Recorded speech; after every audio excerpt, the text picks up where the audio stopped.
Tu es morte pour nous, a hurlé ma sœur. Son visage s'est tordu en un rictus, ruinant son maquillage parfait. Mes parents n'ont pas sursauté. Ils ne lui ont pas dit de se calmer. Ils ont simplement hoché la tête en signe d'approbation, me regardant comme si j'étais une tache sur leur tapis immaculé. Je n'ai pas hurlé en retour. Je n'ai pas pleuré. J'ai juste fait mes bagages et je suis sortie dans la nuit froide. Mais ce matin, je me suis réveillée avec 97 appels en absence, provenant exactement des mêmes personnes qui m'avaient rejetée. Maintenant, ils supplient mon aide, mais ils ne savent pas que je ne suis pas l'ouvrière sans défense qu'ils imaginent. Et ce qui s'est passé ensuite, c'est une leçon qu'ils n'oublieront jamais. L'air à l'intérieur de l'entrepôt de Callahan sentait toujours un mélange réconfortant de sueur de bois fraîche, d'huile de moteur épaisse et de vieux café. J'ai ouvert les yeux lentement, sentant la raideur familière dans mon cou, après avoir dormi sur le canapé en cuir usé dans le coin de sa salle de repos. Les néons au-dessus de ma tête bourdonnaient d'un son grave et constant. Pendant un instant, j'ai juste fixé le plafond fissuré, laissant la réalité de la nuit dernière m'envahir. J'avais 28 ans, j'étais une entrepreneuse en plomberie commerciale et en CVC, et je venais d'être excommuniée de ma propre famille. Vous savez quelle est la pire partie, quand on est rejeté par sa famille? Ce ne sont pas les cris. C'est le silence qui suit. Ce genre de silence qui s'installe profondément dans vos os, quand vous réalisez que les gens qui sont censés vous aimer inconditionnellement vous méprisent en réalité. Quand Sloan a rendu son verdict, il n'y a eu aucune hésitation de la part de mon père, Harrison. Aucune défense maternelle de la part de Karen, juste un accord froid et calculé, signifiant que ma présence n'était plus ni requise, ni désirée, dans leur belle maison de banlieue lourdement hypothéquée. J'avais quitté cette maison avec rien d'autre qu'un sac de sport et les vêtements que je portais, laissant derrière moi toute une vie passée dans le rôle du bouc émissaire invisible. J'ai plongé la main dans la poche de ma veste tachée de graisse et j'ai sorti mon téléphone. L'écran s'est allumé, éblouissant dans la faible lumière de l'entrepôt. 97 appels en absence. Mon pouce a survolé l'écran, faisant défiler le flot infini de notifications. Appel manqué de Sloan. Appel manqué de maman. Appel manqué de papa. Les SMS affluaient comme une digue qui aurait cédé. C'était drôle, d'une manière tordue et malsaine. Moins de 12 heures plus tôt, j'étais toxique. J'étais un fardeau. J'étais morte pour eux. Maintenant, soudainement, j'étais la personne la plus populaire de leur univers. La lourde porte métallique de la salle de repos s'est ouverte dans un grincement sonore. Callahan est entré. C'était une montagne d'hommes, âgés de 45 ans, avec une barbe épaisse et des mains qui semblaient pouvoir broyer des briques. Il possédait cet entrepôt de fournitures industrielles et avait été plus impair pour moi au cours des 5 dernières années que Harrison ne l'avait été dans toute ma vie. Il n'a pas demandé ce que je faisais à dormir sur son canapé. Il n'a pas insisté sur mes yeux rougis. Il s'est simplement approché de la cafetière, a versé une tasse fumante de café noir comme du goudron dans une tasse en céramique ébréchée, et l'a posée sur la petite table à côté de moi. Les portes du quai sont ouvertes, a dit Callahan, sa voix un grondement grave et rauque. Et tu connais le code du portail d'entrée. Tu peux rester ici aussi longtemps que tu en auras besoin, Delaney. Merci, Cal, ai-je marmonné, ma voix enrouée par une nuit d'agitation. Il a fait un signe de tête sec et est sorti, me laissant seul avec les néons bourdonnants et l'écran lumineux de mon téléphone. J'ai pris une gorgée du café amer, laissant la chaleur dissiper le brouillard persistant dans mon cerveau. J'ai de nouveau baissé les yeux vers mon téléphone. Les notifications étaient frénétiques, désespérées. Il n'appelait pas seulement pour s'excuser. On ne laisse pas 97 appels en absence parce qu'on se sent mal d'avoir blessé quelqu'un. On laisse 97 appels en absence quand son propre monde est en train de brûler et qu'on a besoin d'un pompier. J'ai ouvert le fil de discussion de ma mère. Delaney, s'il te plaît, décroche. C'est une urgence. Sloan a des problèmes. Je me suis esclaffée, le son résonnant dans la pièce vide. Sloan avait toujours des problèmes. C'était une organisatrice d'événements de luxe qui dépensait l'argent comme si elle l'imprimait dans sa cave. Toute sa vie était construite sur des fondations de cartes de crédit au maximum et de factures impayées. J'ai balayé le message et j'ai regardé le suivant, de mon père. Arrête d'être mesquine et réponds à ton téléphone. Nous avons besoin de toi ici, tout de suite. Mesquine? Même quand il suppliait, il ne pouvait s'empêcher de m'insulter. J'ai pris une autre gorgée de café, sentant un étrange calme s'installer en moi. Pour la première fois de ma vie, je n'étais pas en train de me démener pour régler leurs problèmes. Je n'étais pas en train de me faire toute petite pour rentrer dans leur minuscule boîte pleine de jugements. Juste au moment où j'allais poser le téléphone, il a vibré dans ma main. Un nouveau SMS. Numéro 98. C'était encore Harrison. Delaney, rentre à la maison tout de suite. La police est là pour ta sœur. Mon souffle s'est coupé une fraction de seconde. La police. Ça, c'était nouveau. Sloan était une menteuse et une manipulatrice, mais elle n'avait jamais franchi la ligne du territoire criminel. Du moins, pas à ma connaissance. J'ai fixé le message, regardant les petites bulles de frappe apparaître et disparaître, tandis que mon père rédigeait frénétiquement sa prochaine exigence. Une petite partie sombre de moi voulait répondre, demander ce qui s'était passé. Mais je savais qu'il ne fallait pas. Si je m'engageais, je serais immédiatement aspiré dans leur toile. Je devais comprendre l'échiquier avant de jouer mon coup. Je devais les laisser mariner, parce que quelle que soit la tempête qui frappait Sloan en ce moment, elle l'avait brassé elle-même. J'ai posé le téléphone face contre la table, j'ai attrapé mes bottes et j'ai commencé à lasser mes chaussures. Jusqu'où étais-je prête à les laisser tomber avant d'intervenir? Je suis sortie de la salle de repos et je suis allée sur le quai de chargement. L'air du petit matin était vif, portant la faible odeur des gaz d'échappement de l'autoroute voisine.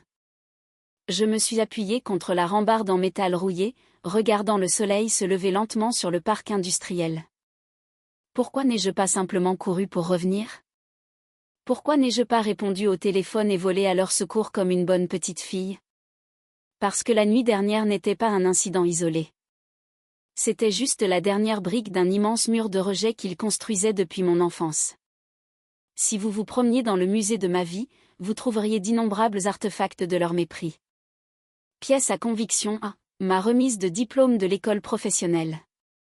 Alors que mes amis avaient leur famille qui les acclamait dans les gradins, brandissant des pancartes embarrassantes et prenant 1 million de photos, ma section des gradins était vide. J'ai traversé la scène dans ma toge de diplômé, sachant que je portais ma combinaison de travail robuste en dessous, car j'avais un service de plomberie juste après la cérémonie. J'ai balayé la foule du regard, espérant voir le sourire forcé de ma mère ou la posture raide de mon père. Rien. Plus tard cette nuit-là, quand je suis rentrée à la maison en sentant les tuyaux de cuivre et la sueur, j'ai découvert pourquoi il n'était jamais venu. Sloan avait un essayage de dernière minute pour une robe qu'elle allait porter à une soirée de lancement d'un magazine de mode de vie locale. Ma mère, Karen, m'a simplement dit, tu comprends, Delaney, Sloan doit réseauter. Ta petite cérémonie de certificat ne va pas faire ou défaire ta carrière dans les égouts. Pièce à conviction B, mon premier camion. J'avais économisé pendant 3 ans, acceptant tous les travaux éreintants et sales que personne d'autre ne voulait, juste pour acheter un Ford F-250 d'occasion et robuste. Il n'était pas joli. Il avait quelques bosses et la peinture s'écaillait sur le haillon, mais il tournait comme une bête et il était à moi. J'ai payé en espèces. J'étais si fière que j'ai conduit directement chez mes parents, voulant leur montrer que mon travail acharné portait ses fruits. Harrison y a jeté un coup d'œil depuis le porche, le visage crispé de dégoût. Tu ne peux pas garer cette monstruosité dans notre allée, Delaney. On dirait le camion d'un sans-abri. Les voisins vont penser qu'on embauche des journaliers. Gare-le 2 rues plus loin. Je me souviens avoir serré le volant si fort que mes jointures sont devenues blanches, retenant des larmes d'humiliation alors que je sortais de ma propre allée en marche arrière. Pièce à conviction C, le dîner de Thanksgiving, il y a tout juste 2 ans. J'avais décroché un énorme contrat commercial et je voulais célébrer discrètement. Je suis allé dans une cave à vin spécialisée et j'ai acheté une bouteille de vin qui coûtait près de $300. Je l'ai apportée pour le dîner, la posant fièrement sur le comptoir de la cuisine. Au moment de manger, Sloan est sorti de la cuisine en tenant la bouteille. Elle avait soigneusement décollé l'étiquette arrière et l'avait présentée à la famille, proclamant bruyamment qu'un de ses clients haut de gamme la lui avait offerte en signe de reconnaissance pour son organisation d'événements impeccables. J'ai vu ma mère regarder la bouteille, puis me regarder. Elle savait. Elle m'avait vu la porter. Mais quand j'ai ouvert la bouche pour corriger Sloan, Harrison m'a lancé un regard furieux de l'autre côté de la table. « Ne fais pas de scène, Delaney », a-t-il chuchoté durement. « Tu travailles dans les caniveaux. Bois la bière dans le frigo et laisse ta sœur avoir son moment de gloire. » Ce n'étaient que les points forts. Le train-train quotidien d'être Delaney signifiait écouter leurs soupirs constants de déception, les regarder cacher ma profession à leurs amis du country club, et endurer les moqueries incessantes de Sloan sur mes mains calleuses et mon manque de mari riche. Ils vénéraient l'illusion du succès, et Sloan était leur chef-d'œuvre factice et étincelant. Mon téléphone a de nouveau vibré, me sortant du passé. Ce n'était pas un SMS cette fois. C'était une notification de messagerie vocale. Le numéro appartenait à Tante Marjorie. Tante Marjorie était l'émissaire désigné de la famille. C'était elle qui propageait les ragots, celle qui faisait respecter les règles familiales, et celle qui s'assurait toujours que je connaisse ma place. J'ai hésité à le supprimer, mais la curiosité l'a emporté. J'ai appuyé sur lecture et j'ai porté le haut-parleur à mon oreille. Sa voix nasillarde et stridente a percé le silence du matin. Delaney, je n'arrive pas à croire à quel point tu es ingrate. Ta mère fait une dépression nerveuse dans le salon, et ton père a affaire à la police, et toi, tu te caches comme une lâche. Après tout ce qu'ils ont fait pour te mettre un toit sur la tête, tu les abandonnes quand ta sœur a le plus besoin de toi. Tu es une gamine égoïste. As-tu la moindre idée de ce qui est en jeu ici? Sloan pourrait perdre le contrat avec le milliardaire Vaughn à cause de ta petite crise mesquine. Si tu ne ramènes pas ta carcasse d'ouvrière ici tout de suite pour arranger ça, tu ne seras plus jamais autorisé à revenir dans cette famille. J'ai baissé le téléphone, laissant le message se terminer. Le milliardaire Vaughn. Le nom résonnait dans ma tête. Arthur Vaughn était un magnate de l'immobilier. Il développait une immense chaîne de complexes hôteliers de luxe sur la côte. Je savais qui il était parce que mon entreprise, bien que cachée derrière le nom d'une SARL dont il ne savait rien, venait de soumettre une offre pour gérer la plomberie commerciale et le CVC pour tout son secteur nord. Pourquoi la présence de la police à la maison mettrait-elle en péril le contrat de Sloan avec Vaughn? Tante Marjorie parlait toujours trop, et cette fois, elle avait glissé et m'avait donné une pièce massive du puzzle. J'ai appuyé ma tête contre le mur de briques froides de l'entrepôt. Sloan essayait de décrocher Vaughn comme client. Elle avait besoin que tout paraisse parfait, mais la police était là. Cela signifiait que la façade se fissurait. Mon esprit s'est mis en marche, les engrenages s'emboîtant. Je devais savoir exactement dans quel genre de pétrin ma parfaite sœur s'était mise. Pour comprendre l'ampleur de la chute imminente de Sloan, vous devez comprendre l'illusion ridicule autour de laquelle elle avait construit toute sa vie. Sloan avait 31 ans et vivait sa vie comme si elle était la star d'une émission de télé-réalité que personne ne filmait réellement. Elle se qualifiait d'organisatrice d'événements de luxe, ce qui signifiait essentiellement qu'elle louait des arrangements floraux coûteux et criait sur le personnel de restauration pour gagner sa vie. Elle portait des vêtements de marque, conduisait un VUS de luxe en leasing dont elle pouvait à peine payer l'assurance, et se comportait avec le genre d'arrogance imméritée qui vous donnait envie de vous arracher les cheveux. Mais tout cela n'était qu'un château de cartes. Je le savais. Elle savait que je le savais. Et c'est pour ça qu'elle me détestait. Il y a tout juste un mois, nous avons été forcés de déjeuner ensemble pour l'anniversaire de notre mère. Nous étions assises dans un bistrot chic du centre-ville. La serveuse, une jeune étudiante qui avait l'air épuisée, a accidentellement fait tomber une seule goutte de condensation d'un verre d'eau sur le sac à main matelassé de Sloan. C'était un sac Chanel, ou du moins, c'était censé l'être. Je savais pertinemment que c'était une contrefaçon de haute qualité qu'elle avait achetée sur un site web douteux, car j'avais vu l'étiquette d'expédition dans la poubelle. Mais Sloan a réagi comme si la serveuse avait versé de l'acide sur un nouveau-né. Elle s'est levée, a claqué ses mains sur la table et a réprimandé bruyamment la jeune fille, la traitant d'incompétente, de maladroite, et exigeant qu'elle soit renvoyée immédiatement. La serveuse était en larmes, s'excusant profusément. J'ai fini par laisser un pourboire de $100 sur la table et je suis partie avant même que les entrées n'arrivent, ignorant les protestations de ma mère. Sloan était un monstre envers quiconque elle jugeait inférieur à elle, et elle jugeait presque tout le monde inférieur à elle. Y compris moi, surtout moi. Elle aimait prêcher sur la classe et l'effort, mais la réalité était pathétique. L'année dernière, je l'ai surprise en train de se faufiler dans la cuisine tard le soir pour voler la carte de crédit de ma mère dans son sac à main. Pourquoi? Parce que son service téléphonique avait été suspendu pour non-paiement. La grande organisatrice de luxe ne pouvait même pas se permettre une facture de téléphone de $100 sans vivre au crochet de nos parents. Mais Harrison et Karen fermaient les yeux sur tout ça.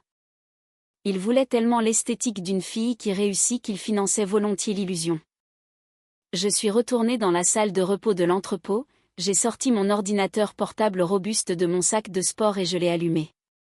Je portais peut-être des combinaisons sales, mais mon entreprise était une machine bien huilée, et j'avais accès à un logiciel de vérification d'antécédents d'entreprise de premier ordre que j'utilisais pour évaluer les gros clients commerciaux.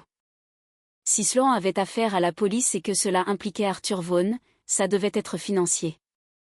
J'ai ouvert le logiciel, j'ai tapé le nom légal complet de Sloan et j'ai appuyé sur Entrée. La roue de chargement a tourné pendant quelques secondes avant que l'écran ne se remplisse de données. Je me suis penchée plus près de l'écran, mes yeux balayant les lignes de texte. Ma mâchoire est lentement tombée. Sloan n'était pas seulement fauchée. Elle se noyait dans un océan de dettes radioactives. Il y avait 14 cartes de crédit différentes, tout au maximum de leurs limites. Il y avait 3 comptes distincts en recouvrement. Mais ce n'était pas le pire. Un énorme drapeau rouge clignotait à l'écran. Un prêt à court terme à taux d'intérêt élevé d'une société de prêt prédatrice pour $84 000, et il était marqué comme gravement en souffrance. Il se préparait à déposer une plainte pour fraude. Ce n'était pas un cas de vol d'identité. Des pirates n'avaient pas volé ces informations. Elle n'avait pas été victime. Elle avait dépensé de l'argent qu'elle n'avait pas pour financer un style de vie qui n'existait pas. Et maintenant, la facture était arrivée. La police n'était pas là pour l'aider. Ils étaient là parce qu'elle faisait probablement face à des accusations criminelles pour avoir émis des chèques sans provision ou commis une fraude électronique pour maintenir son navire en perdition à flot. Je me suis adossée dans le fauteuil en cuir qui grinçait, fixant l'écran lumineux. L'ironie était si épaisse qu'on aurait pu la couper avec une clé à pipe. La femme qui me traitait de déchet de col bleu, la femme qui disait que j'étais une honte pour le nom de la famille, était une arnaqueuse de manuel. Et mes parents, les gens qui m'avaient banni dans la nuit, étaient actuellement assis dans leur salon à regarder leur enfant prodige se faire démasquer. Si vous étiez à ma place, découvrant que votre sœur est une escroc qui essaie de rejeter la faute sur les autres, que feriez-vous? Laissez un commentaire, car ce que je fais ensuite est bien plus sombre. Et n'oubliez pas de vous abonner à la chaîne pour voir la fin. J'ai fermé l'ordinateur portable avec un claquement satisfaisant. Je savais exactement ce qui avait déclenché cette crise. Tout remontait à la nuit dernière, à la réunion de famille, le catalyseur qui avait fait voler en éclats toute cette fausse dynamique familiale. J'ai fermé les yeux et j'ai laissé le souvenir du dimanche soir se rejouer dans ma tête, brut et sans filtre. Il était 19h. Dimanche, le genre de soirée où l'angoisse de la semaine de travail à venir s'installe habituellement. Mais l'air dans le salon de mes parents était chargé d'un autre type de tension. J'avais été convoquée par un rare SMS groupé de Harrison qui disait simplement « Réunion de famille dans le salon. Maintenant. Ne sois pas en retard. » J'étais entrée en portant mon jean de travail et un t-shirt gris délavé. Sloan était déjà perché sur le canapé en velours coûteux, vêtu d'un ensemble de détente en soie, les jambes étroitement croisées. Elle se rongeait l'ongle manucuré de son pouce, une habitude nerveuse qu'elle ne manifestait que lorsqu'elle était acculée. Maman faisait les 100 pas derrière le canapé, se tordant les mains, tandis que papa se tenait près de la cheminée, essayant de projeter une aura d'autorité absolue. « Assieds-toi, Delaney », a ordonné papa, en désignant le fauteuil en face de Sloan. Je me suis assise, gardant une posture détendue, refusant de montrer l'anxiété qui bouillonnait dans mon estomac. « Qu'est-ce qui se passe ?» ai-je demandé, regardant les trois tour à tour. Sloan a pris une profonde inspiration et a adopté sa meilleure voix faussement sincère. Le ton qu'elle réservait habituellement pour s'excuser auprès de clients riches. Delaney, je suis sur le point de conclure le plus gros contrat de ma carrière. Arthur Vaughan, le développeur milliardaire, cherche un organisateur d'événements exclusifs pour le lancement de son nouveau complexe côtier. Si je décroche ça, je suis tranquille pour la vie. La commission seule est astronomique. D'accord, ai-je dit lentement. Et, a-t-elle continué, sa voix se tendant légèrement.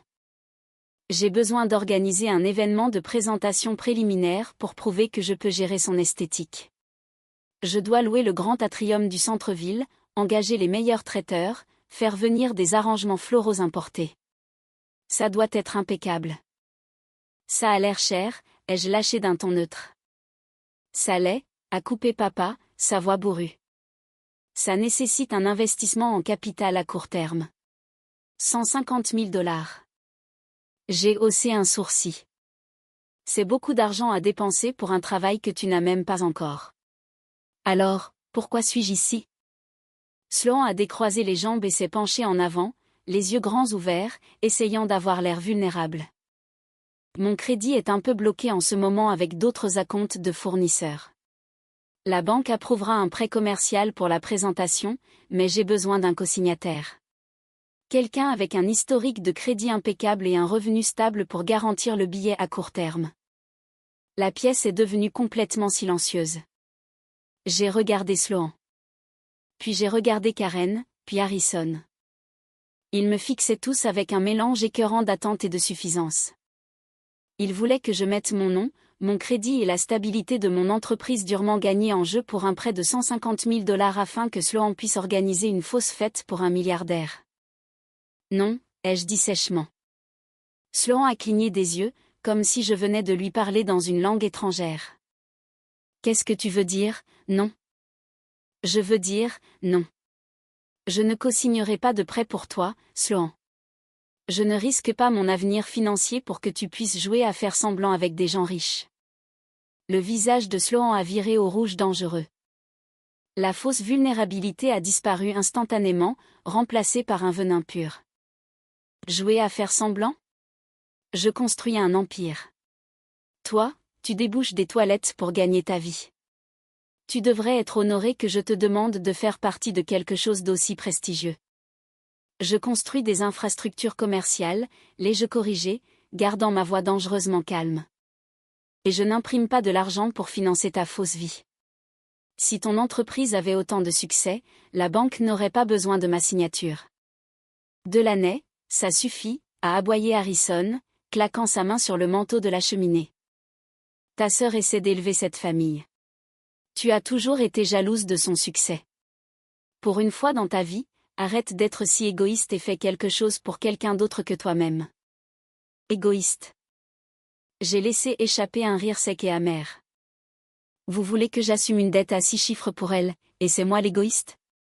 Karen s'est avancée, les larmes aux yeux. S'il te plaît, Delaney, si elle n'obtient pas cet argent, tout ce pourquoi elle a travaillé s'effondrera. Nous sommes une famille. La famille s'entraide. Famille. Je me suis levée, la colère perçant enfin à travers mon calme apparent. Où était ma famille quand je travaillais 80 heures par semaine pour bâtir mon entreprise? Où était ma famille quand j'ai eu mon diplôme? Où était ma famille quand j'ai dû garer mon camion au bout de la rue parce que je vous embarrassais? Sloan a bondi du canapé, les mains serrées en poing. Le masque était complètement tombé. Elle avait l'air sauvage. Tu sais quel est ton problème, Delaney? Tu es une misérable petite paysanne crasseuse qui veut entraîner tout le monde dans la boue avec toi. Tu n'es rien. Tu ne seras toujours rien. Elle s'est approchée, pointant un doigt manucuré droit sur mon visage. Et puis elle a dit les mots qui allaient tout changer. Tu es un déchet immonde. Tu es morte pour nous. Personne ne veut de toi ici. L'écho de ses cris s'est estompé dans le silence pesant du salon. J'ai regardé Karen. Elle a détourné le regard, fixant le sol. J'ai regardé Harrison. Il a croisé mon regard, la mâchoire serrée, et a fait un signe de tête ferme et délibéré. Ta sœur a raison, a dit mon père, sa voix froide comme la glace. Ton attitude est toxique. Tu n'apportes que de la négativité dans cette maison. Fais tes affaires et sors. C'est fini avec toi. Je n'ai pas argumenté. Je n'ai pas pleuré. Je n'ai pas supplié qu'il m'aime. J'ai simplement fait demi-tour, je suis montée à l'étage, j'ai fait mon sac de sport et je suis sortie par la porte d'entrée. Et maintenant, 12 heures plus tard, assise dans l'entrepôt de Canaan, regardant la vérité de la fraude massive de Sloan sur mon écran, j'ai réalisé quelque chose de magnifique. Ils ne m'avaient pas simplement mise dehors. Ils avaient mis dehors leur seule bouée de sauvetage.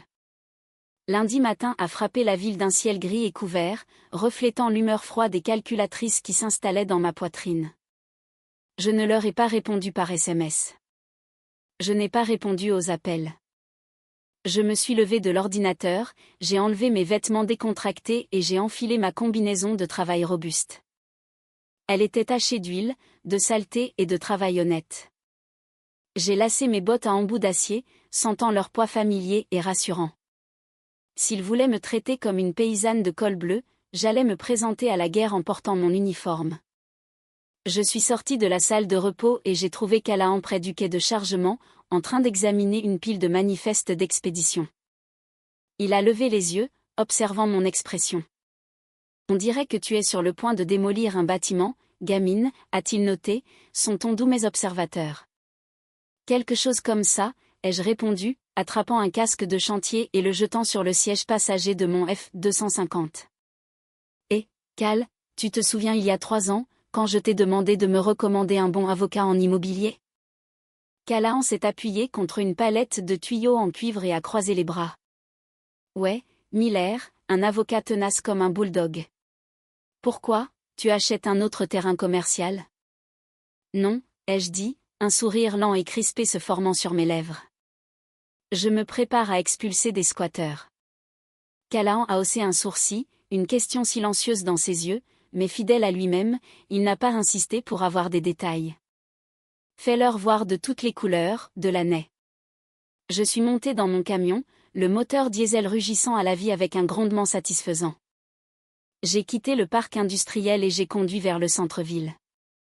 Je n'allais pas au poste de police. Je n'allais pas chez mes parents. J'allais au bureau de mon avocat. Voici le rebondissement que ma famille ne connaissait pas. Le secret que j'avais enterré si profondément parce que je savais qu'il ne supporterait jamais la vérité. Il y a 3 ans, l'entreprise de conseil de Harrison a fait faillite. Il était noyé sous les dettes et faisait face à une saisie imminente de cette belle et immaculée maison de banlieue qu'ils aimaient tant. Karen était anéantie et Sloan, naturellement, n'a offert aucune aide financière. C'est moi qui suis intervenu. Mais je connaissais la fierté de Harrison.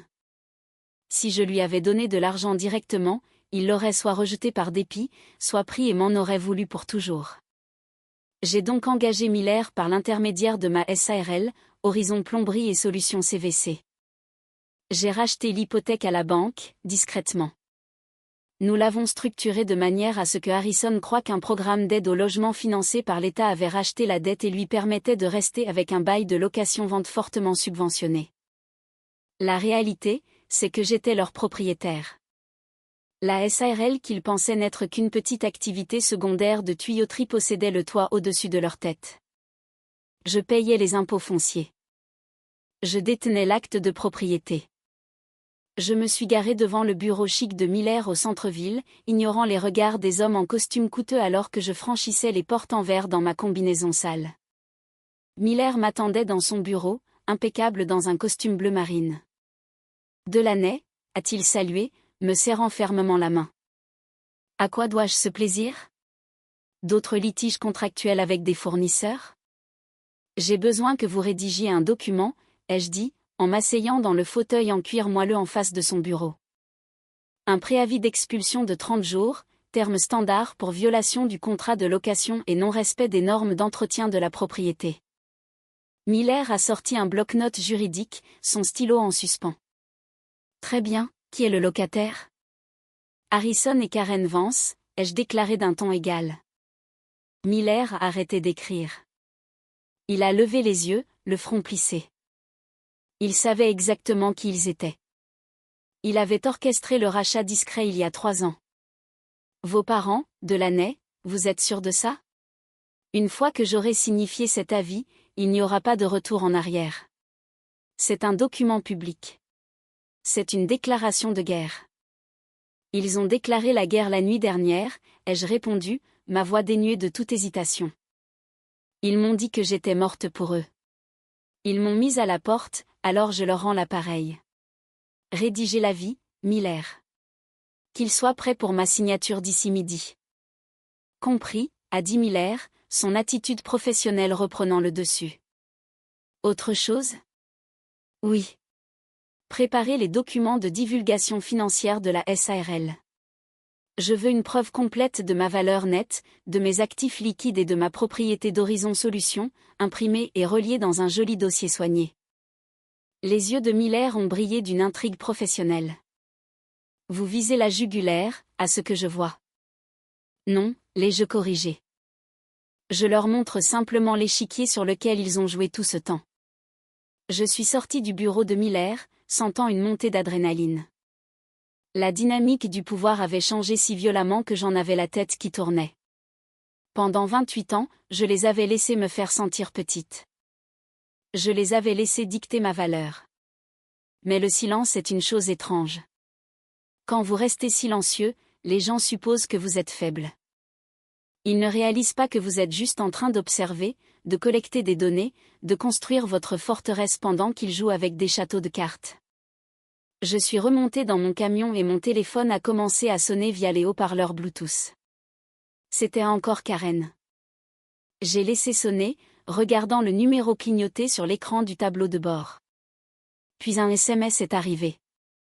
Delaney, s'il te plaît. La police est partie, mais la banque a appelé. Il bloque tout. Sloan est hystérique.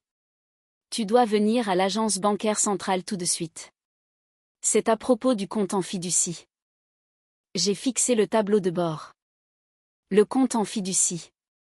Quand nous étions adolescentes, nos grands-parents avaient créé un compte en fiducie conjoint pour Sloan et moi, destiné aux urgences ou à l'université.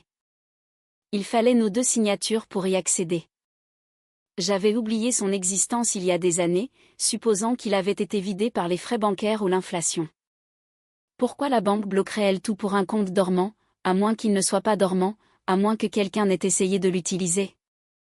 J'ai mis le camion en marche et je me suis engagé sur l'autoroute, en direction de la banque centrale. Les pièces du puzzle commençaient enfin à s'assembler, et l'image qu'elles formaient était plus laide que je n'aurais jamais pu l'imaginer. Le trajet jusqu'à l'agence bancaire centrale semblait interminablement lent, malgré le moteur massif de mon camion. Mon téléphone vibrait pratiquement sur la console centrale. Le ton des messages changeait, passant de la supplication désespérée à la manipulation agressive. Maman, Delaney, comment peux-tu faire ça à ta propre sœur? Elle pleure à chaudes larmes. S'il te plaît, mets de côté ta jalousie mesquine. Les liens du sang sont plus forts que tout.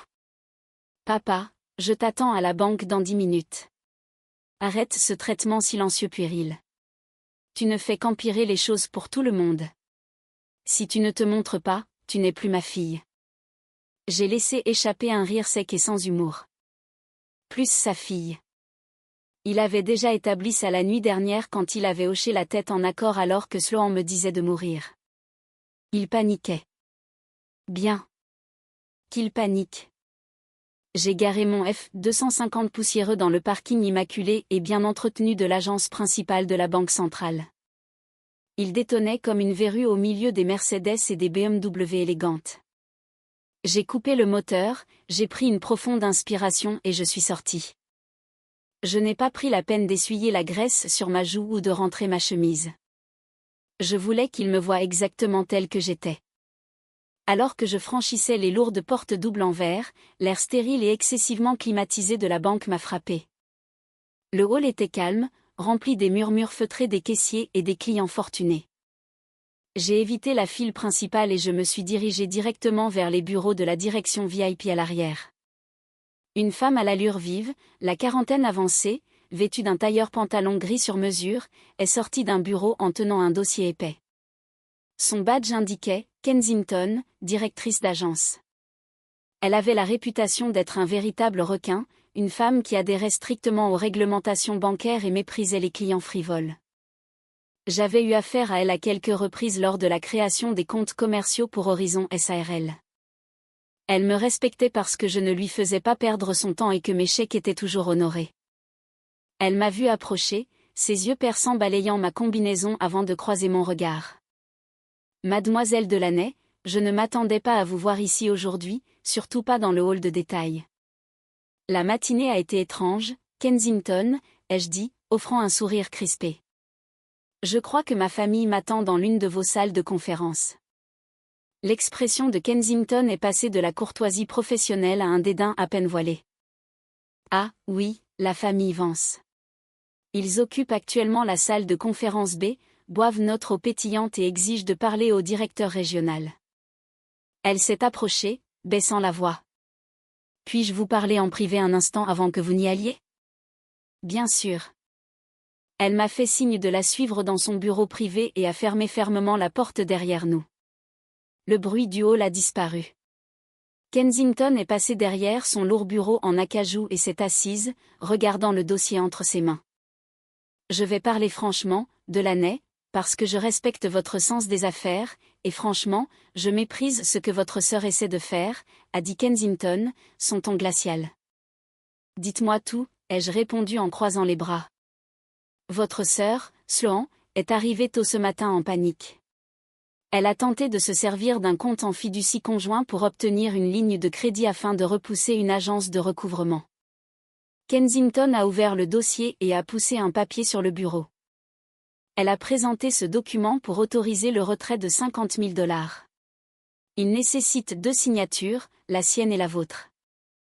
J'ai baissé les yeux sur le papier. C'était un formulaire d'autorisation standard. En bas, à côté de la signature ample et dramatique de Sloan, se trouvait mon nom, Delaney Vance, écrit d'une écriture cursive soignée et appliquée. Une fureur froide m'a envahi. Je n'ai pas signé ça.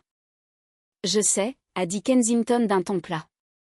Notre service de lutte contre la fraude l'a immédiatement signalé. La signature ne correspond à aucun de vos documents commerciaux archivés.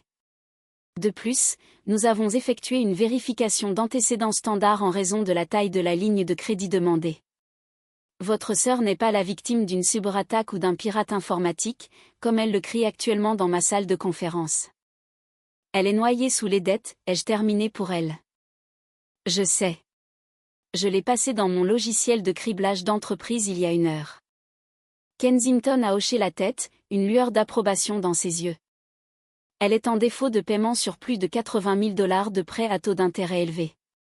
Lorsqu'elle a essayé d'utiliser ce document falsifié pour accéder à la fiducie, elle a commis une fraude électronique fédérale et un faux et usage de faux.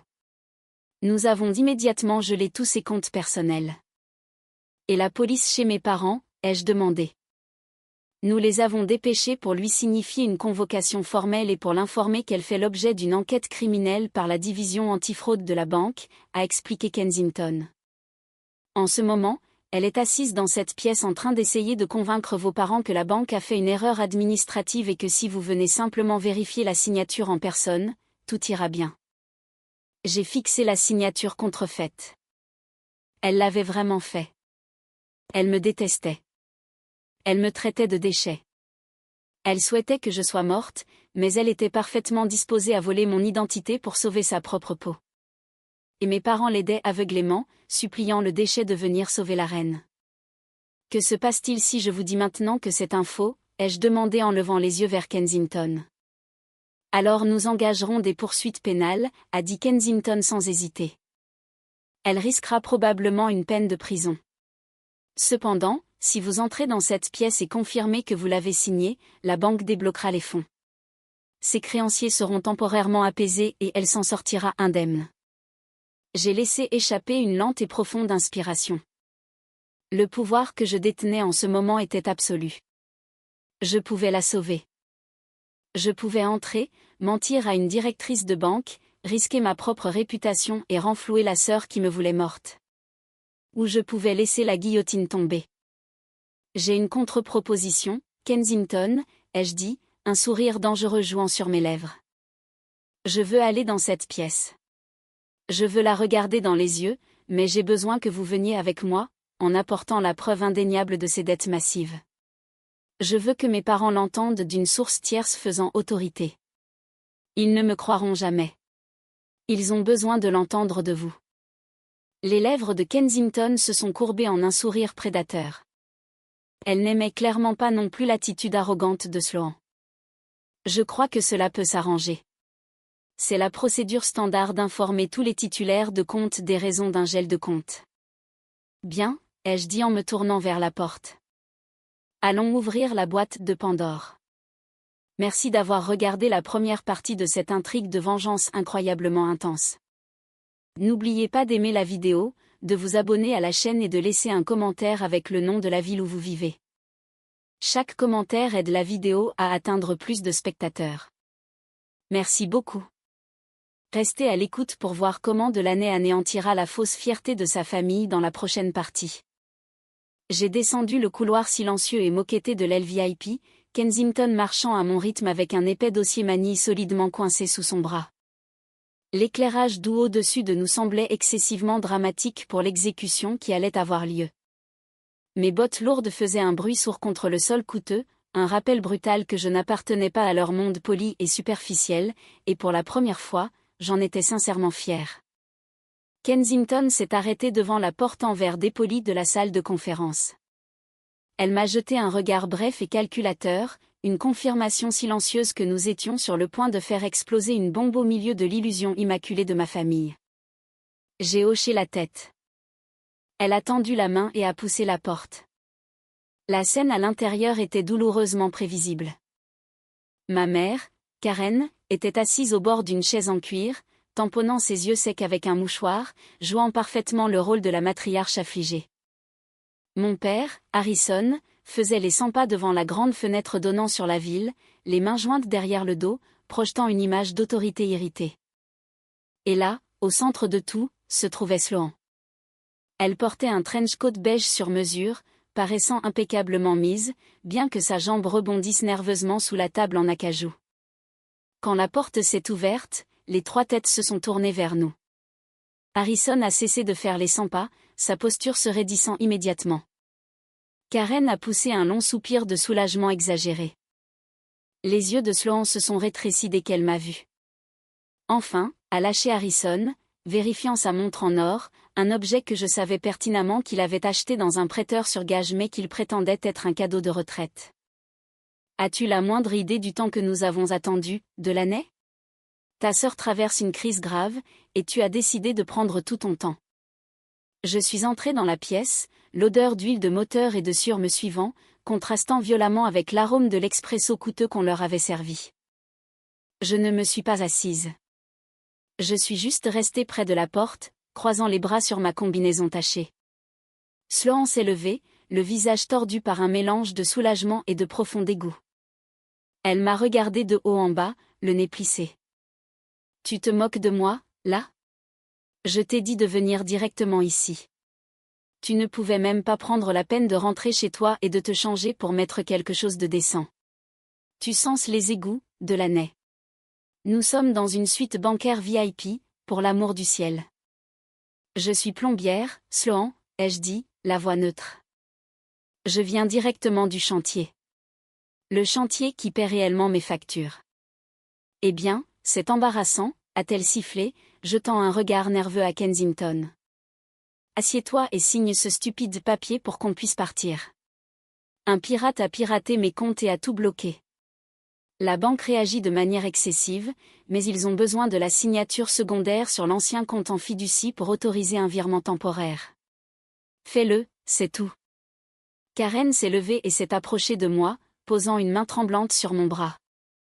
S'il te plaît, ma chérie, mettons de côté la dispute de la nuit dernière. Nous étions tous stressés. La famille pardonne à la famille. Ta sœur a besoin de cet argent pour assurer son avenir avec Monsieur Vaughn. Sois la plus intelligente. J'ai baissé les yeux sur la main de ma mère sur ma manche sale. Moins d'une journée auparavant, elle m'avait regardé faire mes bagages et m'avait laissé sortir dans la nuit parce que j'étais une paysanne toxique. Maintenant, elle m'appelait « ma chérie ». La manipulation était si transparente qu'elle me donnait la nausée. Je ne signe rien pour l'instant, ai-je dit en retirant mon bras de l'emprise de Karen. Je me suis tournée pour regarder mon père. Je croyais que j'étais morte pour toi, Harrison. Je croyais que personne ne voulait de moi ici. La mâchoire de Harrison s'est crispée. Ne teste pas ma patience aujourd'hui, Delaney. Je suis toujours ton père, et je te dis de signer le document. Nous discuterons de ton problème d'attitude plus tard, sous mon toit. C'est drôle que tu mentionnes ton toit, ai-je marmonné doucement, bien que le véritable poids de cette déclaration ne se ferait sentir que plus tard. J'ai reporté mon regard sur Sloan, qui me fixait maintenant avec un venin pur. Quel est ton problème, a exigé Sloan, sa voix montant dans les aigus. C'est juste une signature. Ça ne te coûte pas un centime. Pourquoi dois-tu toujours être si difficile et rancunière? Parce que, la voix nette et autoritaire de Kensington a tranché la pièce comme un scalpel, elle sait que signer ce document ferait d'elle une complice de fraude électronique fédérale. La pièce est devenue silencieuse, le genre de silence où l'on pouvait entendre le bourdonnement du climatiseur à travers les bouches d'aération. Karen a lentement reculé, ses mains tombant le long de son corps. Harrison s'est figé, ses yeux allant de moi à la directrice de la banque. Le visage de Sloan s'est vidé de toute couleur. Son maquillage beige parfait ressemblait soudain à un masque maladif. « Excusez-moi », balbutia-t-elle, essayant de retrouver son ton arrogant habituel, mais en vain. « Je ne sais pas de quoi vous parlez. J'ai été piratée. » Kensington s'est dirigé vers la tête de la table, ses talons claquant sèchement contre le parquet. Elle a posé le dossier épais et l'a ouvert. « Nous n'avons pas le temps pour les contes de fées, mademoiselle Vance. Vous n'êtes pas une victime de cybercriminalité. » Kensington n'a pas retenu ses coups. Elle a étalé les documents sur la table avec la précision d'un procureur chevronné présentant une arme du crime. Notre service de lutte contre la fraude a mené un examen approfondi de votre portefeuille financier ce matin, a commencé Kensington en regardant directement Sloan. Vous détenez actuellement 14 cartes de crédit actives, toutes gravement en retard de paiement. Vous avez 3 comptes de détail distincts en recouvrement. Et plus inquiétant encore, vous avez fait défaut sur un prêt à taux d'intérêt élevé de 84 000 $ auprès d'une société de prêt privé la semaine dernière. Il se prépare actuellement à déposer une plainte civile pour fausse déclaration frauduleuse. Karen a laissé échapper un hoquet étranglé, sa main volant à sa bouche. 84 000 $? Sloan, de quoi parle-t-elle? Tu nous as dit que tes affaires marchaient à merveille. Harrison s'est avancé, le visage rouge de colère et de confusion.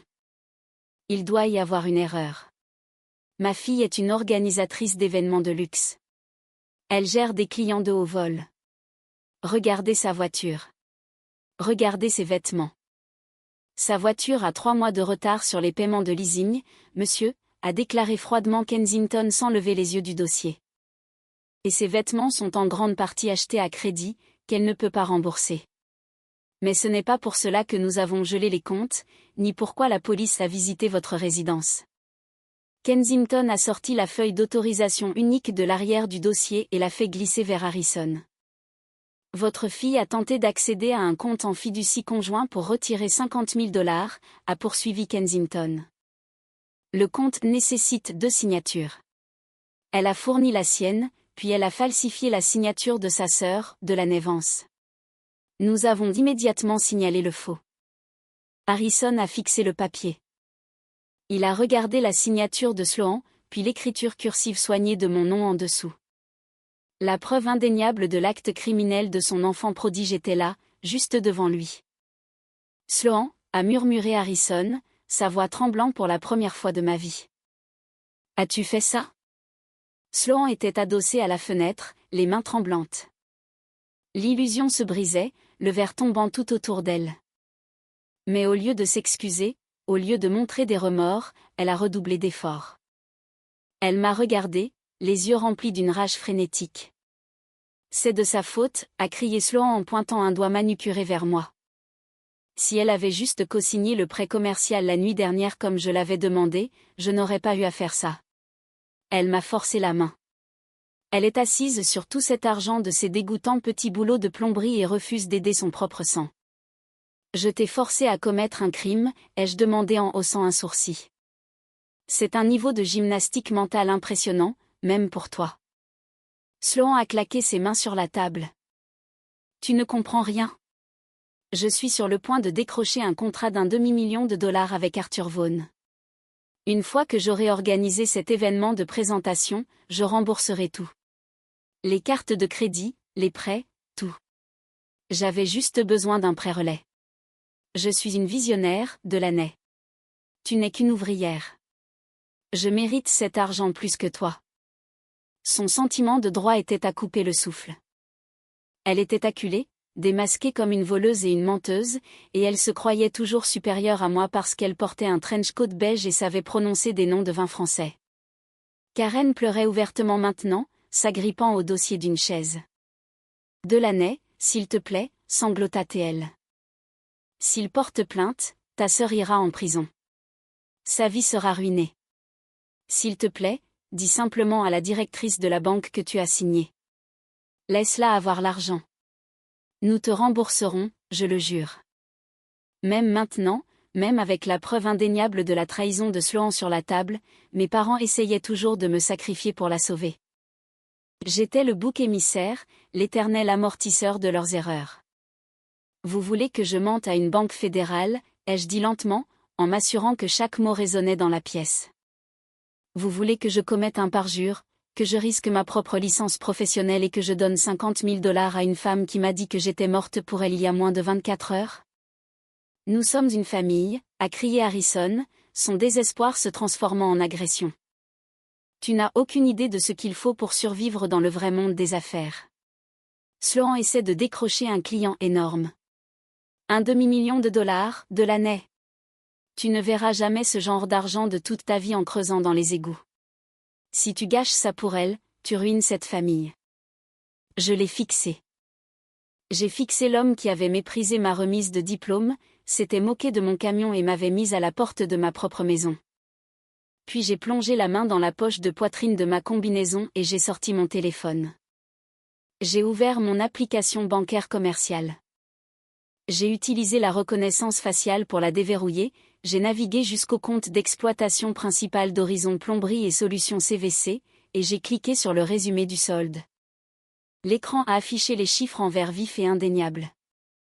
J'ai retourné le téléphone et je l'ai posé à plat sur la table en acajou, juste à côté du document falsifié de Sloan. Tu as raison, Harrison, ai-je dit doucement. Je ne sais pas ce que c'est que de voir 1 demi-million de dollars.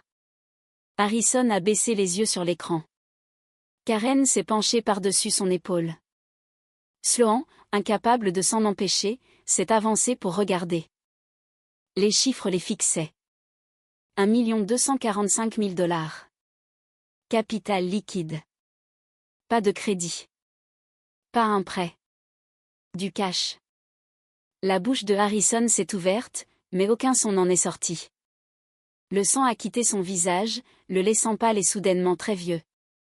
Karen a eu le souffle coupé, sa main volant à sa poitrine comme si elle avait été physiquement frappée.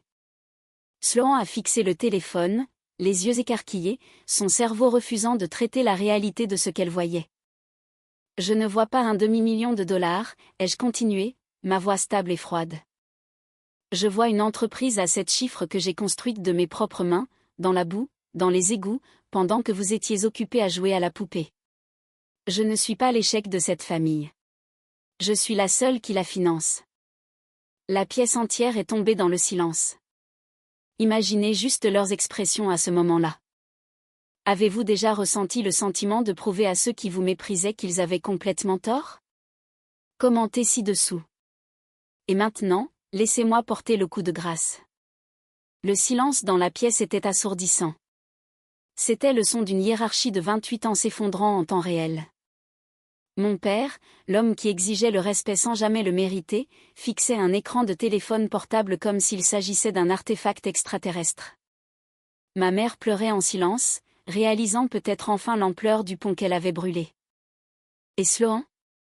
Sloan avait l'air d'être sur le point de vomir. C'est faux, balbutia Sloan en pointant un doigt tremblant vers le téléphone. C'est un faux compte. Tu as téléchargé une application pour faire croire que tu as de l'argent. Tu répares des toilettes. Je n'ai même pas pris la peine de valider son délire par une réponse.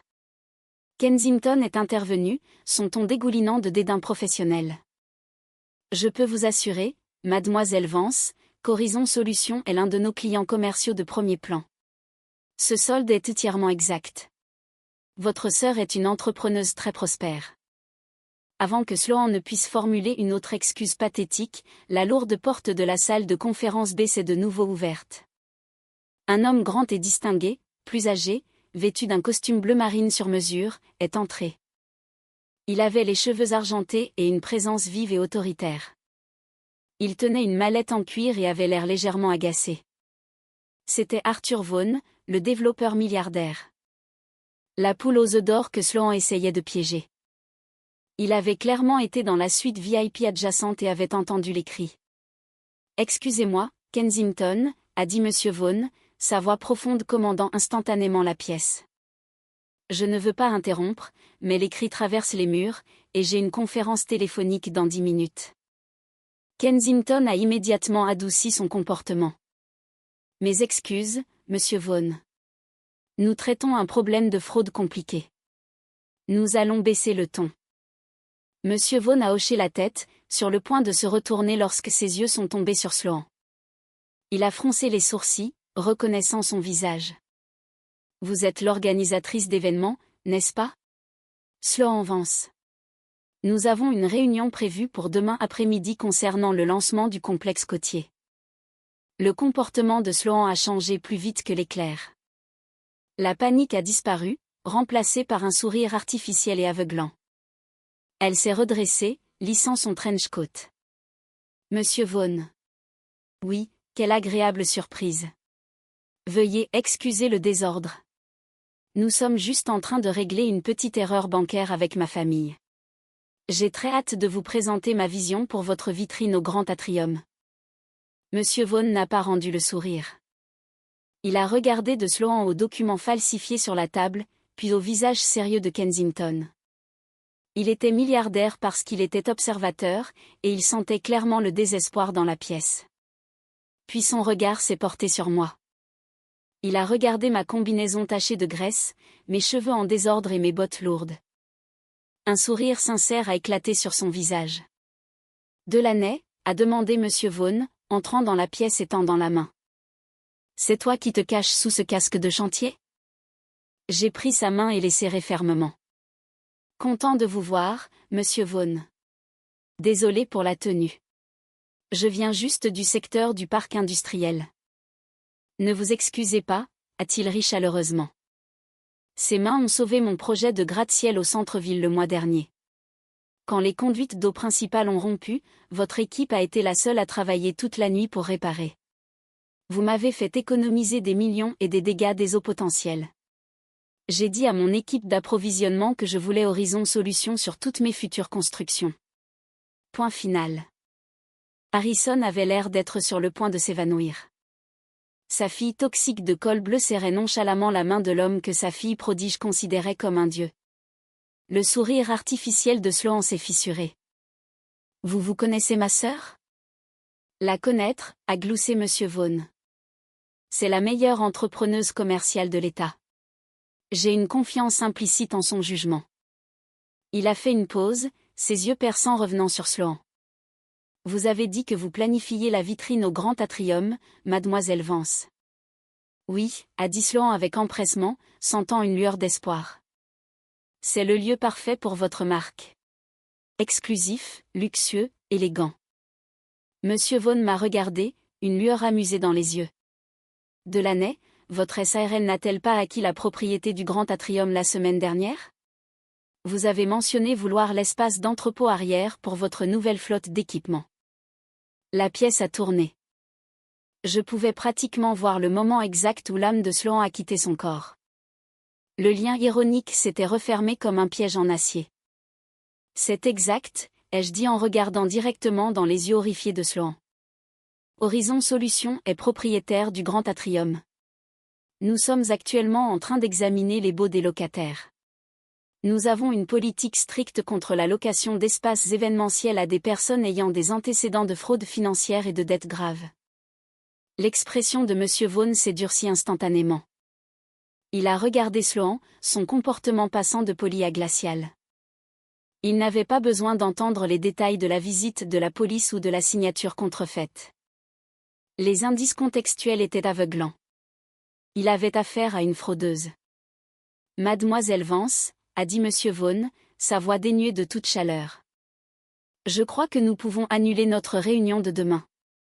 Mon entreprise exige des fournisseurs avec une situation financière et une intégrité impeccable. De toute évidence, vous ne possédez ni l'un ni l'autre. Ne contactez plus mon bureau. Il m'a fait un signe de tête bref et respectueux. Prenez soin de vous, Delaney. Demandez à votre bureau d'envoyer les contrats pour le projet côtier d'ici vendredi. Il s'est retourné et est sorti de la pièce, fermant fermement la porte derrière lui. Le silence est revenu, plus lourd et plus sombre qu'auparavant. L'illusion était entièrement dépouillée. Sloan n'était pas une organisatrice de luxe. C'était une criminelle fauchée qui venait de perdre le seul client qui aurait pu la sauver.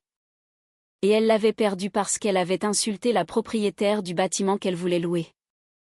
Sloan s'est lentement affaissé sur sa chaise, enfouissant son visage dans ses mains. Un sanglot misérable et guttural lui a échappé de la gorge. Ce n'était pas un faux cri pour obtenir de la sympathie. C'était le son d'une défaite totale. J'ai regardé le stylo posé à côté du document falsifié, l'arme qu'il voulait que j'utilise pour la sauver. J'ai tendu la main et je l'ai ramassée. Harrison et Karen ont retenu leur souffle, les yeux écarquillés d'un espoir désespéré et pathétique que je le signerais quand même, qu'après tout, le chien battu reviendrait encore protéger le maître. Je tenais le lourd stylo en argent dans ma main, sentant le métal froid contre mes doigts calleux. Mes parents se penchaient légèrement en avant, leur corps tendu, me suppliant silencieusement d'être la fille soumise et gérable que j'avais toujours été. Ils voulaient que j'efface les conséquences. Ils voulaient le tour de magie où Delaney prend la douleur pour que Sloan puisse garder les feux de la rampe. J'ai regardé Kensington. J'ai besoin de 2 formulaires, ai-je dit calmement. Premièrement, une déclaration sous serment de faux. Je déclare officiellement que je n'ai pas signé ce document et je demande que la banque procède à toute action en justice nécessaire pour protéger mon identité. Karen a laissé échapper un gémissement aigu, enfouissant son visage dans l'épaule de Harrison. Deuxièmement, ai-je continué, ignorant le mélodrame de ma mère, je veux fermer entièrement le compte en fiducie conjoint. Je veux que ma moitié exacte des fonds soit immédiatement transférée sur mon compte d'exploitation commerciale. Sloan peut faire ce qu'elle veut de sa moitié, en supposant que la banque ne la saisisse pas pour couvrir ses dettes. Non, a hurlé Sloan, levant son visage strié de larmes de ses mains. Tu ne peux pas faire ça. Si tu prends ta moitié, je n'aurai pas assez pour arrêter l'agence de recouvrement. Ils vont me poursuivre, Delaney. Ils vont prendre ma voiture, mes vêtements, tout. Ils ne prennent pas tes affaires, Sloan, ai-je répondu, ma voix dénuée d'empathie. Ils reprennent leurs affaires. Tu ne les as jamais possédées. Kensington a hoché la tête vivement. Je vais faire rédiger les documents immédiatement. La déclaration sous serment déclenchera un rapport de police automatique de notre division antifraude. Ils seront probablement en contact avec vous d'ici ce soir, mademoiselle Vance. Elle a adressé la dernière phrase à Sloan, dont les yeux se sont écarquillés de pure terreur. Kensington a tourné les talons et a quitté la pièce pour aller chercher les documents. Harrison s'est éloigné de Karen et a marché vers moi. La colère avait disparu, remplacée par un désespoir frénétique et brouillon. Il a réalisé que l'autorité qu'il avait exercée sur moi pendant 28 ans avait disparu, s'était évaporée au moment où il avait vu mon solde bancaire. Alors, il a essayé une autre tactique. Il a essayé de revendiquer la propriété de mon succès. Delaney, écoute-moi, a dit Harrison, sa voix tremblante alors qu'il levait les mains. Nous avons fait une erreur. Je l'admets. Nous t'avons mal jugé. Nous ne savions pas à quel point tu réussissais bien. Mais tu as plus d'1 million en liquidité. Tu es riche. 50 000 $, ce n'est rien pour toi. C'est de l'argent de poche. Tu peux rembourser son prêt maintenant, aujourd'hui, et faire disparaître tout ça. Il a fait une pause, essayant de rassembler un sourire paternel qui semblait grotesque sur son visage pâle. Tu peux sauver ta sœur. Tu peux sauver la réputation de notre famille. Je t'ordonne, en tant que ton père, de faire ce qui est juste. Je l'ai fixé, m'émerveillant de l'audace pure. Tu m'ordonnes ? L'homme qui m'a mise à la porte de sa maison il y a 12 heures, me disant que j'étais morte pour lui, exige maintenant que je dépense mon argent pour nettoyer son crime ? C'est ton devoir, a insisté Harrison, sa voix se brisant. Nous t'avons élevé. Nous t'avons mis un toit sur la tête pendant 18 ans. Ah, oui. Le toit, ai-je dit doucement. J'ai plongé la main dans la poche profonde de ma combinaison et j'ai sorti un morceau de papier juridique épais et plié. Je l'avais apporté du bureau de Miller. Je l'ai déplié lentement, délibérément, en lissant les plis et je l'ai posé sur la table, juste à côté du bordereau bancaire falsifié. Qu'est-ce que c'est ? A demandé Karen, sa voix un fragile murmure. Il y a 3 ans, Harrison, ton cabinet de conseil a fait faillite, ai-je dit en gardant mes yeux fixés sur les siens. Tu avais 3 mois de retard sur l'hypothèque. La banque allait saisir la maison. Tu as dit à maman qu'un programme d'aide au logement financé par l'État avait racheté la dette et vous avait permis de rester avec un bail subventionné. Harrison a dégluti difficilement, ses yeux se posant sur le papier. Oui, nous avons eu de la chance. Vous n'avez pas eu de la chance, l'ai-je corrigé. Les programmes d'État ne renflouent pas les maisons de banlieue de luxe. C'est moi qui l'ai fait. J'ai engagé un avocat en immobilier. Mon entreprise, Horizon Solutions, a racheté votre hypothèque à la banque. Je suis propriétaire de l'acte. Je paie les impôts fonciers. Je suis votre propriétaire. Le silence est revenu, mais cette fois, il semblait suffocant. Harrison a tendu une main tremblante et a tiré le document vers lui. C'était le préavis d'expulsion de 30 jours. Il a lu les mots, ses lèvres bougeant silencieusement, ses yeux balayant le cachet officiel du cabinet d'avocat. La maison d'où tu m'as mise à la porte la nuit dernière, ai-je continué, ma voix résonnant dans la pièce silencieuse. L'allée où tu m'as dit que j'étais trop sale pour garer mon camion. Le salon où tu es resté là et a hoché la tête pendant que Sloan me disait que j'étais un déchet. Tout ça m'appartient. Karen s'est affaissée sur sa chaise, ses yeux se révulsant légèrement, semblant sur le point de s'évanouir. Sloan était complètement silencieuse, la bouche bée, la réalité de sa destruction totale s'abattant enfin sur elle. Je résilie officiellement votre bail, ai-je déclaré, les mots ayant un goût de pur miel. Vous avez 30 jours pour quitter les lieux. Si vous n'êtes pas parti d'ici le 1er du mois, je ferai appel au shérif pour vous expulser. Ensuite, je vais vendre la maison et je vais utiliser les bénéfices pour agrandir ma flotte d'entrepôts. Peut-être que j'achèterai quelques F-250 de plus. Harrison a laissé tomber le papier. Il a levé les yeux vers moi, ses yeux remplis d'une réalisation horrible. Il avait passé toute sa vie à vénérer une illusion, à donner la priorité à une fille qui ne produisait que des dettes et des mensonges tout en écrasant activement la fille qu'il avait secrètement sauvée de la ruine. Delaney, s'il te plaît, a murmuré Harrison, les larmes perçant enfin à travers sa façade stoïque. Où irons-nous ? Nous n'avons aucune économie. Nous n'avons rien. Vous avez les uns les autres, ai-je répondu froidement. Vous avez votre famille parfaite, et vous n'avez plus à vous soucier de ma présence pour gâcher l'esthétique. Kensington est revenu avec les documents. J'ai signé la déclaration de faux. J'ai signé le bordereau de retrait pour ma moitié de la fiducie. Je ne les ai plus regardés. J'ai rendu le stylo à Kensington, j'ai ramassé mon casque de chantier et je me suis dirigé vers la porte.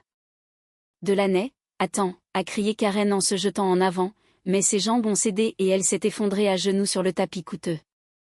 S'il te plaît, ne nous quitte pas. Nous t'aimons. Nous sommes tellement désolés. Je me suis arrêtée dans l'embrasure de la porte, ma main posée sur le métal froid de la poignée. Je les ai regardés une dernière fois. Le père brisé, la mère en pleurs, l'enfant prodige ruiné. C'était un portrait pathétique d'une dynastie toxique qui s'était finalement dévorée elle-même. Tu ne m'aimes pas, maman, ai-je dit doucement, en disant la vérité absolue. Tu aimes ce que je peux faire pour toi, et j'ai fini de le faire. J'ai ouvert la porte et je suis sortie. La traversée du hall de la banque semblait entièrement différente cette fois. La climatisation stérile ne me dérangeait pas. Les murmures feutrés des clients fortunés ne signifiaient rien. J'ai poussé les lourdes portes doubles en verre et je suis sortie sous le soleil aveuglant de l'après-midi. La chaleur du jour m'a frappé le visage et j'ai pris une profonde, une immense inspiration. L'air avait un goût plus pur. Il avait le goût de la liberté. J'ai traversé le parking bien entretenu en direction de mon Ford F-250 poussiéreux et cabossé. Il ressemblait exactement à ce qu'il était, une machine conçue pour le travail acharné, un témoignage d'endurance et de résilience. Je suis montée dans la cabine, le siège en cuir usé m'enveloppant comme un vieil ami. J'ai jeté mon casque de chantier sur le siège passager, j'ai mis la clé dans le contact et j'ai démarré le moteur. Le rugissement grave et guttural du moteur diesel a vibré à travers mes bottes, un son magnifique qui a noyé les années de chuchotements, d'insultes et de rejets silencieux. En quittant le parking, j'ai regardé dans le rétroviseur. La banque devenait de plus en plus petite jusqu'à ce qu'elle disparaisse complètement derrière une rangée d'arbres. Je n'ai pas ressenti un sentiment de joie écrasant. La vengeance n'est pas joyeuse. C'est désordonné et ça laisse un arrière-goût amer. Mais ce que j'ai ressenti, c'est un profond sentiment de paix. La lourde encre invisible que j'avais traînée pendant 28 ans avait enfin été coupée. Au cours des semaines suivantes, les retombées ont été spectaculaires et entièrement prévisibles. Kensington a tenu parole. La banque a porté des accusations fédérales contre Sloan pour fraude électronique et faux et usage de faux. En raison du montant qu'elle a tenté de voler, cela a été classé comme un crime. Elle a évité la prison en acceptant un accord de plaidoyer, mais son crédit a été anéanti et elle a été condamnée à payer des restitutions massives. La société de prêt privé l'a poursuivie en justice, liquidant tous les faux biens de créateurs qui lui restaient. Harrison et Karen se sont démenés, suppliant des parents de leur prêter de l'argent, mais personne ne voulait toucher au désordre radioactif qu'ils avaient créé. Fidèle à ma parole, le 31e jour, les serrures de la maison de banlieue ont été changées. J'ai engagé une équipe pour vider tout ce qu'ils avaient laissé derrière eux. Ils ont fini par déménager dans un appartement exigu de 2 chambres en périphérie de la ville, à des kilomètres de leurs amis du country club. Je n'ai pas jubilé. Je ne suis pas passé en voiture devant leur nouveau logement. Je suis juste retourné au travail. J'ai signé l'énorme contrat avec Arthur Vaughan, j'ai agrandi mon équipe et j'ai acheté cet espace d'entrepôt derrière le grand atrium. Mais les familles toxiques sont comme un virus. Elles essaient toujours de muter et de trouver un moyen de revenir. Ce qui m'amène à aujourd'hui. J'étais assise dans mon nouveau bureau, en train d'examiner des plans pour une installation de tuyauterie commerciale, quand mon téléphone a vibré. C'était un SMS de tante Marjorie, l'émissaire fidèle qui m'avait crié dessus par message vocal ce matin fatidique. J'avais débloqué son numéro temporairement parce que j'avais besoin d'une vieille recette de famille qu'elle avait, mais j'avais clairement oublié de le bloquer à nouveau. Delaney, j'espère que tu es contente de toi. Ta sœur travaille de nuit comme caissière dans une station-service juste pour payer ses frais de probation. La fierté de ton père est brisée. Ils sont misérables. Tu as fait valoir ton point de vue. Tu es millionnaire maintenant. Sloan s'est humiliée. Elle supplie pour un travail. Donne-lui juste un poste de saisie de données dans ton entreprise de plomberie. Fais preuve de pitié. C'est toujours ta sœur. J'ai fixé l'écran lumineux, lisant et relisant les mots. Fais preuve de pitié. C'est toujours ta sœur. J'ai pensé à la fille que j'étais. Celle qui restait assise en silence à la table du dîner pendant qu'il donnait son vin cher. Celle qui garait son camion au bout de la rue pour leur éviter l'embarras. Celle qu'ils ont regardée en disant « Tu es morte pour nous ». Sans la moindre hésitation. J'ai tapé ma réponse lentement, mes doigts stables. Ce n'est pas ma sœur. C'est juste une étrangère qui partage mon ADN. Dis-lui que la station-service recrute des chefs d'équipe. Peut-être qu'elle pourra organiser un événement dans le rayon des snacks. Ne me contacte plus. J'ai appuyé sur envoyer, j'ai bloqué le numéro de manière permanente et j'ai jeté le téléphone sur mon bureau. Je me suis adossée à ma chaise, regardant par la grande fenêtre qui donnait sur mon parc d'équipements animés et prospères. L'amour n'est pas quelque chose que l'on devrait avoir à acheter en se rapetissant. La loyauté n'est pas un pacte suicidaire où l'on se noie pour que quelqu'un d'autre flotte sur votre dos. Parfois, la chose la plus aimante que vous puissiez faire pour vous-même est de prendre une machette pour un arbre généalogique pourri et de vous éloigner du bois qui tombe. Récemment, tante Marjorie m'a constamment envoyé des SMS disant que Sloan travaille comme caissière dans une station-service pour payer ses dettes et me suppliant de lui donner un travail à l'atelier de plomberie. J'ai bloqué son numéro. Pensez-vous que j'ai été trop cruelle envers ma propre chair et mon propre sang, ou est-ce le prix qu'il mérite? Ai-je eu tort?